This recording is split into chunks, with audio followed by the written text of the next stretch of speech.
Yeah, my name is Derrick Malumo. I'm 36 now, and according to our Zambian education system, I did my grade 12, but I never went to a university. And unfortunately, in 2007, I just found myself, in prison, and I came out in 2013. Yeah. How old were you then? I was 24 by then. I was just coming from school, and really my passion was to do something for the community. I didn't really have a passion to say, no, let me go into business and work for a company. All I wanted was, can I do something for the community? Because I just have that passion. So I initiated a community-based organization to support orphans, youths who were like me, the widows, and so on, the elderly, those people living with HIV. So that's what I initiated, and I was running that until the time that I was accused of defilement. And according to our laws in Zambia, this is something that can take you to life imprisonment if found guilty. The minimum of which is 15 years in prison. And most of these cases are coming from poor communities. But because I was innocent, I didn't do it. I said, can we go to the police? We went to the police. And the police, according to what they do, they just had to lock me up. And I was there for 15 days in police custody. Thereafter, the matter went to court. I had no lawyer. I had no money. So I had to fight my case without any help.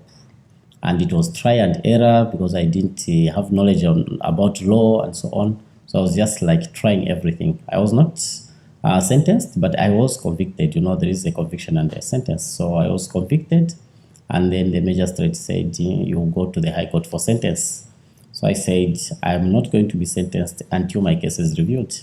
Because in the first place, there is this medical report. I want to see the doctor who examined. Can the doctor come and explain to this court? I was also not examined myself. So how does the doctor verify evidence? And then the witnesses coming into this court, they are all contradicting each other.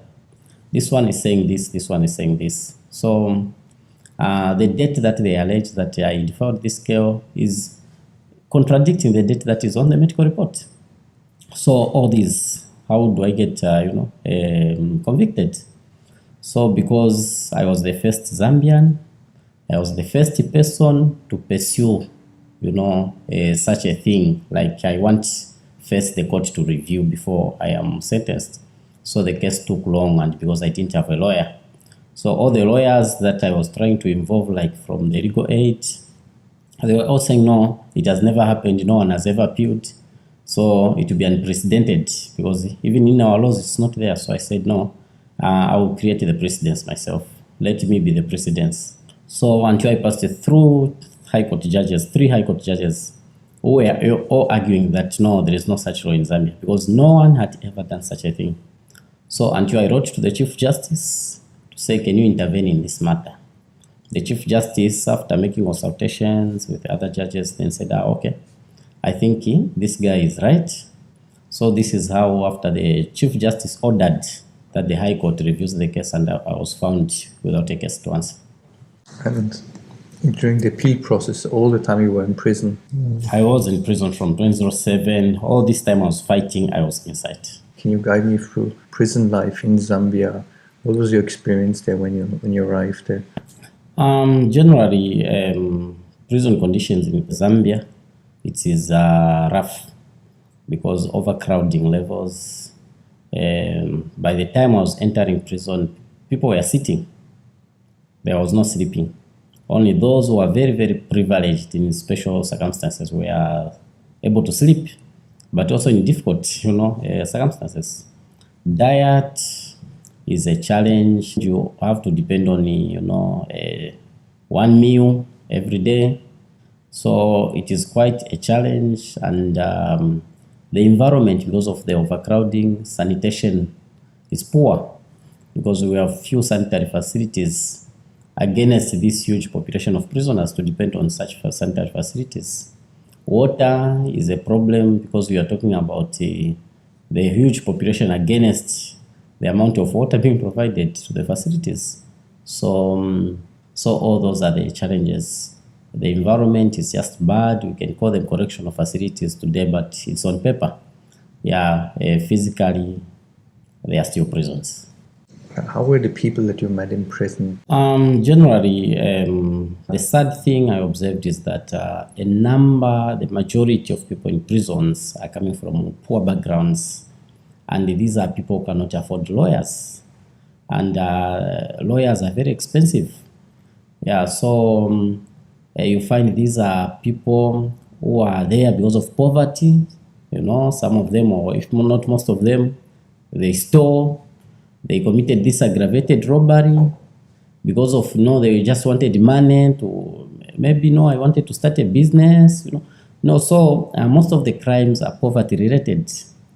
And then you see that someone has an opportunity to be released. In a short time, they commit a similar offense and come back because they still find the same poverty that they left or that caused them to commit the offense. So when I looked at that, I talked to a few of them. I then thought that there is a gap that is missing, which has to be, filled. And this gap is between the prisons and the community, because these people are going out, they don't find a safe environment outside, so they decide to come back. So some of them, because committing an offense is a decision. Let me go and commit an offense. It's not that maybe something leads you to go and no, but it's a decision. Because I'm hungry, let me steal a bag of mini meal. Because I'm hungry, let me beat up this person, because if I just ask for money, this person won't give me. So it's poverty-related crimes. So this is how I thought then this gap needs to be filled up. Could you tell me a little bit or walk me through your plans for the NGO? This is the Prisoner Reintegration and Empowerment Organization. Most of the prisoners need reintegration because when they come out, they cannot find jobs. There are those who have acquired skills. Like, for example, UNODC has been supporting the prisons, for example, in Zambia, in terms of paying for some prisoners to sit for exams, for TVETA exams, an institution that, tests those people who have skills. When they come out, they cannot find jobs. When they come out, they cannot get any help, no capital, and so on. So we look at how do we help them use the skills they've acquired from inside so that they don't go back just to go through the same training again. So we are looking at really to set up a national linkage center, of which we are aware that UNODC is going to support. We are assured at least that we are going to have a national linkage center, of which ex-prisoners, when they come, we need to identify their needs, their immediate and long-term needs. An immediate need might be shelter. For example, you cannot promise someone to say, oh, come next week, we'll see what we can do for you, when this person wants to sleep. So we need to know if this person needs food today, needs shelter, needs to make a call to the family. We need to, maybe this person could have spent more than 20 years in prison. So you cannot tell this person to say, come later, because he doesn't even know where to go. He has just come out. So on the long-term needs, we are looking at how do we ensure this person, lives his life, We are also talking about those who are on treatment. They are on treatment. They're supposed to be connected to, health support outside so that there is no interruption in treatment. Those who could have, lost property because of the police, sometimes the police just do things like that. They will arrest you, they grab your property, they do this. Your national identity card will get lost and so on. So we have to help all those through the legal desk to ensure that those who could have lost property, important documents, they acquire them. And just generally, we need to provide all the services. Could you let me know what in terms of the stigma having been in prison? Does this play a role with employers in Zambia that people would look at you differently? It is a very big challenge. The organization itself is facing stigma because when they look at the organization, the director of the organization is an ex-prison. They look at the services, the people you are targeting, they are ex-prisoners. So someone will think, no, these are not the people to accommodate. But what we are telling them is, you are going to refuse to accommodate us, But the challenge is you are affected by crime. These people, you fail to give them second chance. What they want is food. These people want to start a new life. Now, if you are pushing them away, even you as families, you are pushing them away, these people become angry against the society. So they don't care what they are going to do next. So they can do anything. So at the end of the day, you continue crying because you push them away, they go back, they go into prison, they come back, you push them away, just like that. You are also punishing the children because now the children don't go to school. These are the children who are going to go on the street. You are talking about the early child marriages. You are talking about the crisis of street children. Let's look at the root cause, because some of these children are actually children of these same people you are pushing. You are saying we can't re-employ you. How are they going to take their children to school? How are they going to, provide for the family? So these children will become now, young criminals, per se.